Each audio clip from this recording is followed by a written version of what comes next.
ઉધના ભીમનગરમાં રહેતા 32 વર્ષીય રાહુલ ભગવાન ચિત્તેનો શંકાસ્પદ મોતનો મામલો સામે આવ્યો। રાહુલ એસએમસીમાં નોકરી કરતો હતો અને ચાલની નોકરી દરમિયાન જ પોલીસે તેની અટકાયત કરી। લોન મામલે ડિંડોલી પોલીસે તેને ઝડપી પાડ્યો। પરિવારજનોનો આક્ષેપ છે કે લોન આપનારાઓ તરફથી સતત ધમકીઓ મળતી હતી। ધમકીઓના કારણે રાહુલને નોકરી પર જતા પણ ડર લાગતો હતો, છતાં પરિવારનું ગુજરાન ચાલે તે માટે રોજ નોકરી પર જતો અને કામ કરતો હતો। અટકાયત બાદ રાજકોટ જેલમાં ખસેડવામાં આવ્યો। પરિવારને 2 દિવસ બાદ જાણ થતાં સવાલો ઊભા થયા। બાદમાં તેને સિવિલ હોસ્પિટલ સારવાર અર્થે ખસેડાયો હોવાની માહિતી મળી।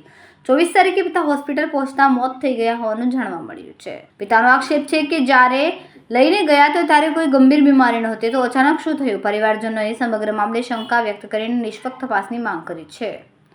લોન આપનારાઓ તથા સંડોવાયેલ લોકો સામે કડક કાયદેસરની કાર્યવાહી કરવાની પણ માંગ ઉઠી છે। મારું નામ ભગવાન મુતરામ चित्ते। શું ઘટના બની હતી? मारो पोयरा ने किसी के पास से ब्याज से पैसा लिया था और लड़का ने पैसा नहीं दिया तो ब्याज वाले ने पुलिस केस किया और पुलिस वाले उठा के लड़का को लाजपुर जेल में डाल दिया।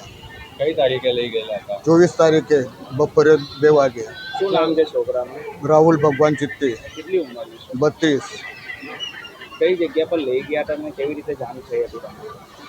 आते बेस्तान ड्यूटी पे बेस्तान से इसमें रहता ड्यूटी करता था, वहाँ पे पुलिस वाले लेके लाजपुर जेल में डाल दिया है। आपको कैसे जान हुआ जो हॉस्पिटल? हमको जानने हुआ, मैं भी घर पे नहीं था, ड्यूटी पे था। जब घर पे गया तो जब मेरे को जान आया कि लड़का को डिंडोली पुलिस वाले पकड़ के लेके गए। सिविल हॉस्पिटल में लाए तब कैसे जान हुआ? सिविल लड़का को पुलिस वाले उठा के डिंडोली पुलिस लेके गए, फिर बाद में लाजपुर जेल में डाले। लाजपुर जेल से लड़का को फिर सिविल में डाल दिया। सिविल में डाला तो लड़का अभी आज की तारीख में एक्सपायर हो गया है। કેમેરામેન સેનલ વિરાણી સાથે વિશાલ છેઠા, માનવ પ્રભા ન્યૂઝ, સુરત। અમારા વિડિયોની નવી અપડેટ મેળવવા માટે સબસ્ક્રાઇબ કરો માનવ પ્રભા ન્યૂઝ ચેનલને, બેલ આઇકન ક્લિક કરો લેટેસ્ટ વિડિયો સૌથી પહેલા મેળવવા માટે।